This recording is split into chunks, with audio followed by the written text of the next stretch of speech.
பேரன்பு கொண்ட சொந்தங்கள் யாவருக்கும் வணக்கம். இன்றைக்கு காலையில் நம்ம முகநூலை திறந்து பார்க்கும்போது ஒரு வழக்கறிஞர் ஒரு பேட்டி கொடுத்துருந்தாரு. அது ஒரு செய்தித்தாளில் வெளிவந்திருந்தது. என்னன்னு கேட்டிங்கன்னா, கிராமப்புற இளைஞர்களுக்கு சட்டத்திட்டம் குறித்ததான விழிப்புணர்வு ரொம்ப கம்மியாக இருக்குது. அதை நம்ம பெரிய அளவில் கடத்த வேண்டிய தேவை இன்றைக்கி காலகட்ட சூழ்நிலையில் இருக்குது. பெண் குழந்தைகளுக்கான பாதுகாப்புக்குன்னு சொல்லிட்டு போக்சோ சட்டம்னு ஒன்று வந்திருக்கு. அதே மாதிரி இப்போ பிஎன்எஸ் சட்டம்லாம் புதுசாக கொண்டு வந்திருக்காங்க. இதுபோல் சட்டங்களை நம்ம கிராமப்புற இளைஞர்களுக்கு அதிகமாக நம்ம அறிவுறுத்த வேண்டிய தேவை இருக்குது அப்படின்னு சொல்லி பதிவு பண்ணியிருந்தார். உண்மையிலே ரொம்ப மகிழ்ச்சியாக இருந்துச்சு. ஏன்னா இது போன்ற வழக்கறிஞர்கள் இந்த சட்டம் குறித்ததான பொது வழிகளில் நிறைய சொல்லிக் கொடுக்கணும் அப்படின்னு நினைக்கிறத இன்றைக்கி காலகட்டங்களில் அபூர்வமான வழக்கறிஞர்களாக இருக்கிறாங்க. உண்மையிலே அவருக்கு நம்மளுடைய பாராட்டுக்களை நம்ம தெரிவிச்சுக்குவோம். குறிப்பாக நம்மளும் பெரும்பாலான சட்டத்திட்ட விழிப்புணர்வுகளாக நம்ம சேனலில் தொடர்ந்து பண்ணிக்கிட்டு இருக்கோம்.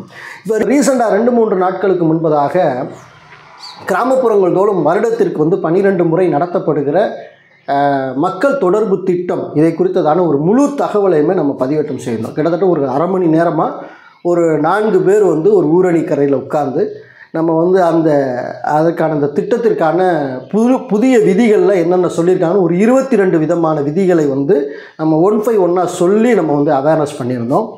உண்மையிலே எனக்கு ரொம்ப ஒரு வேதனை என்னென்னா, கிட்டத்தட்ட ஒரு 1500 வியூஸ் கூட அது இன்னும் தாண்டலை. ஏன்னா மக்களுடைய எதிர்பார்ப்பு எதை நோக்கி இருக்குது?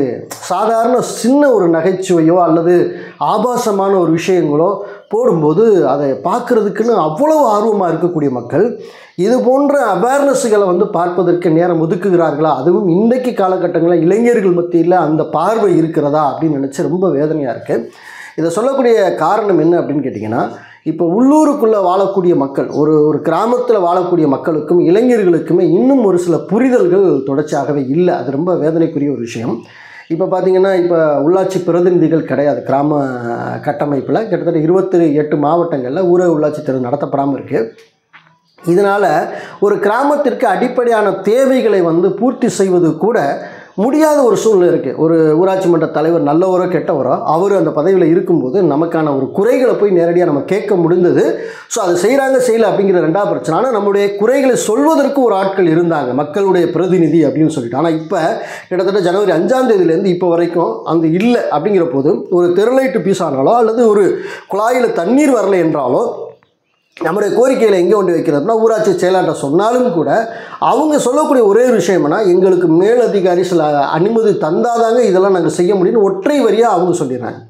சரி, மேலதிகாரிகளை நம்ம சந்தித்து இந்த மாதிரி கிராம கட்டமைப்பில் கொஞ்சம் சிக்கல் இருக்குது, இதெல்லாம் சரி பண்ணி கொடுங்கன்னு சொன்னால் உங்கள் ஏரியாவில் கிளர்க்கு சரியில்லைங்க, அதனால் எங்களால் பண்ணி கொடுக்க முடியலை, அவங்க சரியாக ப்ரொசீஜர் என்னென்னு ஃபாலோ பண்ண தெரியலை அப்படின்னு சொல்லிடுறாங்க. இப்போ ஒரு பைப்லைன் வேலை பார்க்குறாங்க, ஒரு ஸ்ட்ரீட் லைட் மாட்டுறாங்க அப்படின்னா அதுக்கு பார்த்திங்கன்னா சில ப்ரொசீஜர் இருக்குது. அதன் அடிப்படையில் பில்லில் வச்சுக்கிட்டால் நம்ம டிஎன் பாஸ் முறையில் நம்ம அதை அப்ளை பண்ணால் அது ஊராட்சி மன்ற தலைவரும் துணைத் தலைவர் கிளர்க்கு 3 பேரோட சைன் அத்தாரிட்டி இருந்தாலே அதை பாஸ் பண்ணுற மாதிரி இருந்துச்சு. இப்போ என்னென்னு கேட்டிங்கன்னா, இப்போ தனி அலுவலர் போட்டிருக்காங்களே, அந்த தனி அலுவலர்கிட்ட அந்த பில்லு பாஸ் ஆகி வர்றதுக்குள்ள போதும்னு இருக்குன்னு கிளர்க்கு சொல்கிறேன்.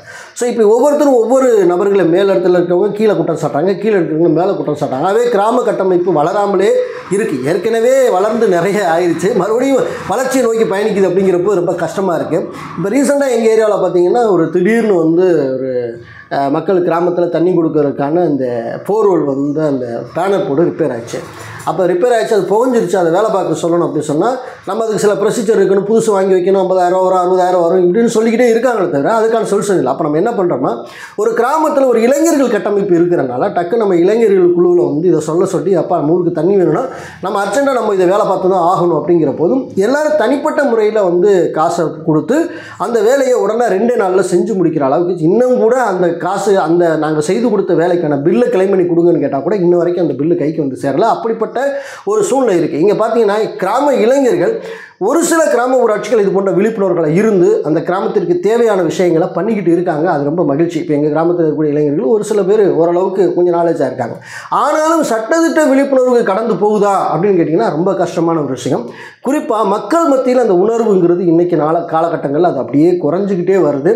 ஏன்னா தனி மனித வாழ்க்கையை இங்கே நகர்த்திட்டு போவதே சவாலாக இருக்குது. அப்படிங்கிற போது எங்கிட்டா பொதுநலத்தை பற்றி யோசிக்கிறது, எங்கிட்டா சட்டத்தை பற்றி யோசிக்கிறது அப்படிங்கிற மனநிலையில் தான் மக்கள் போயிட்டுருக்காங்க. அதுலேயும் குறிப்பாக இளைஞர்கள் நபர்கள் வந்து கிடைக்கிற நேரத்தில் இந்த மாதிரி கொஞ்சம் மன அழுத்தம் இல்லாமல் வாழ்வதற்கு ஏதாவது ஜாலியாக சிரித்து பார்க்குற மாதிரி ஏதாவது பொழுதுபோக்கு நிகழ்ச்சிகள் கிடைக்காதான்னு சொல்லி தான் அங்கே தேடிட்டு இருக்கானே தவிர இது போன்ற ஆர்வம் இல்லை. எங்கே ஒரு தனிநபர் பாதிக்கப்படுறாரோ அவர் மட்டும்தான் இந்த விஷயங்களை தேட ஆரம்பிக்கிறார்.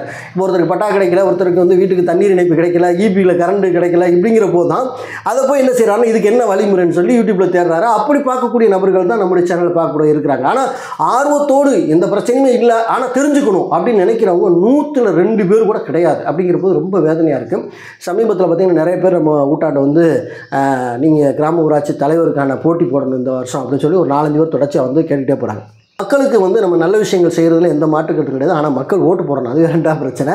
ஆனால் இங்கே எப்படி கட்டமைப்பு இருக்குது, பணம் கொடுத்தாதான் ஜாதிய கட்டமைப்பு தேவை, இந்த மாதிரி ஒரு சூழ்நிலைலாம் தாண்டி ஒரு நல்ல மனிதருக்கு வாக்கு செலுத்துங்கிற ஒரு உணர்வு வந்து ஒருவேளை ஓட்டு செலுத்தி நம்ம வந்து தலைவர் ஆகுங்கிற ஒரு சூழ்நிலை வந்தாலும் கூட மக்கள் மத்தியில் சில புரிதல்கள் வேணும். அது தானாக அந்த புரிதல்கள் இல்லாமல் ஒரு ஊராட்சி மன்ற தலைவர் யார் ஒரு நல்ல வந்து உட்கார்ந்தாலும் கூட அதை மாற்ற முடியுமான்னு கேட்டால் முடியவே முடியாது. மக்களுக்கு தன் சுய உணர்வு, இந்த சமூகத்தின் மீது அக்கறை, பிற மனிதனுக்கு கூட அக்கறை, இது இருந்தால் மட்டும்தான் இங்கு மாற்றங்கள் என்பது உண்டு. குறிப்பாக பார்த்தீங்கன்னா இப்போ நேற்று வந்து நான் ஒரு பேருந்தில் பயணம் பண்ணி வெளியூர் போயிட்டு இருக்கும்போது எங்கள் ஊரை சார்ந்த ஒரு தம்பி என்ன பண்ணுறாரு அப்படின்னா ஒரு தகவலை தெரிவிக்கிறார். ஆனால் அண்ணே எனக்கு வந்து தண்ணீர் வந்து 10 நாளாச்சுன்னு எங்கள் வீட்டுக்கு வந்து அப்படின்னு சொல்கிறேன். அப்போ நான் சொன்னேன் 10 நாளாச்சு அப்படின்னா ஏப்பா நீ இது வரைக்கும் என்கிட்ட சொல்லலை, சொல்லியிருந்தா கூட நம்ம தம்பியை பார்க்க சொல்லியிருப்போம்ல, நம்ம வாட்டர் போல்ட்டா அப்படின்னு சொல்லும்போது இல்லைண்ணே சொன்ன உடனே அண்ணன் வந்து பார்த்தாங்க, பார்த்துட்டு என்னன்னு தெரில தண்ணி வராமல் இருக்குது, ஸோ இதுக்கு என்ன முயற்சி எடுக்கணுமா நம்ம எடுப்போம் அப்படின்னு சொல்லிட்டு போயிட்டாங்களே. சரி அவர்கிட்ட சொல்லிட்டோம், அதனால் உங்கள்கிட்ட என்னத்தை சொன்னோம் அப்படின்னு சொல்லி விட்டுட்டேன் அப்படின்னு சொல்லும்போது நம்ம என்ன காரணம் ஏன் அவங்களுக்கு தண்ணி வரல. அதே மாதிரி இன்னொரு பகுதியில் நம்ம இன்னொரு பகுதியில் பார்த்தீங்கன்னா கொஞ்சம் மேட்டான பகுதியில் அங்கே ஒரு 5-6 குடும்பங்களுக்கு தண்ணி வரலைங்கிற ஒரு குற்றச்சாட்டு வந்துச்சு.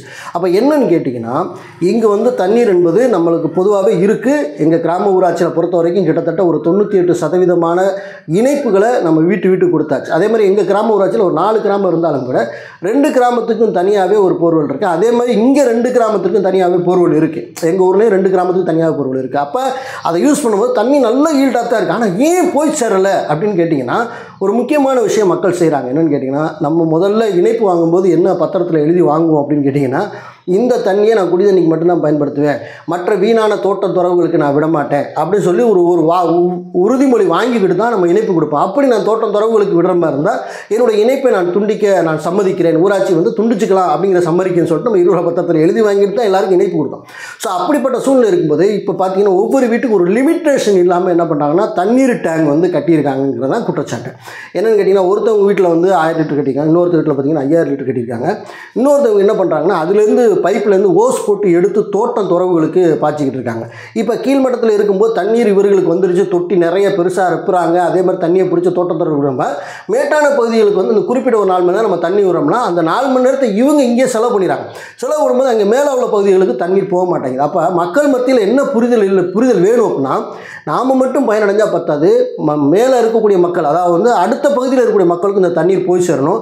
ஆகவே நம்ம வாழ்ந்தால் மட்டும் பத்தாது, அவனும் வாழணும்னு நினச்சிருந்தா இவ்வளோ பெரிய தொட்டியெல்லாம் கட்டி வந்து பெருசாக தண்ணீரை வேஸ்ட் பண்ணாமல் தோட்டம் துறவுக்கு விடாமல் கண்ட்ரோல்னஸாக இப்போ நமக்கு போதும் அப்படிங்கிற ஒரு மனநிலையோடு நிறுத்திக்கிட்டு அடுத்தவனுக்கு வழிவிட்டால் மட்டும்தான் அந்த பிரச்சனை சாத்தியம். ஆகவே நான் மேலாளத்துக்கு என்ன சொல்லியிருக்கேன் அப்படின்னா ஒவ்வொரு வீட்டுக்கும் நம்ம ஆய்வு பண்ணி பெருசாக வந்து தண்ணீர் தொட்டிகள் கட்டியிருந்தாங்க அப்படின்னா தோட்டம் துறவுகளுக்கு தண்ணீர் விடுறாங்கங்கிற குற்றச்சாட்டு வந்துருச்சுன்னா கூடுதலாக அவங்களுக்கு வரி போடுவோம். அப்படி கூடுதலாக வரி போடும்போது கண்டிப்பாக அந்த தண்ணீர் சிக்கனத்தை வரி போட்டால் உடனே நம்ம இப்போ ஊராட்சிக்கு பெரிய வருமானத்தை சேர்த்துற நோக்கம் கிடையாது.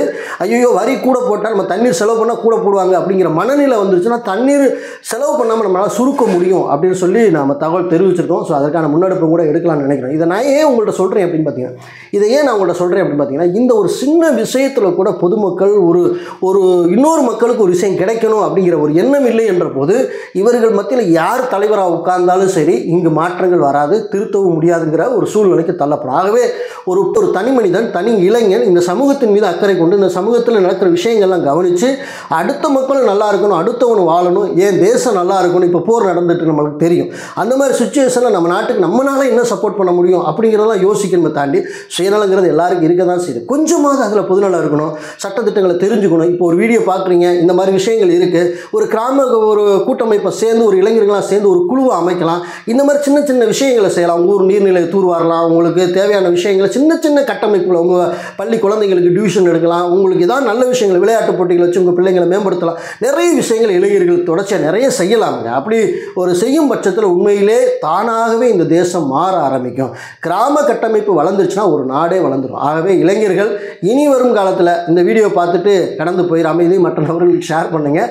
நிறைய விஷயங்களை தேடுங்க, கற்றுக்கொள்ளுங்க, நிறைய புக்ஸ் வாங்கி படிங்க, நல்ல விஷயங்களை கற்றுக்கொள்வோம். இனி வரக்கூடிய சந்ததிகளுக்கு நல்ல விஷயங்களை நம்ம சொல்லிக் கொடுப்போம் அப்படிங்கிறத சொல்லிக்கிட்டு இந்த வீடியோ நிறைவு செய்கிறேன். நன்றி, வணக்கம்.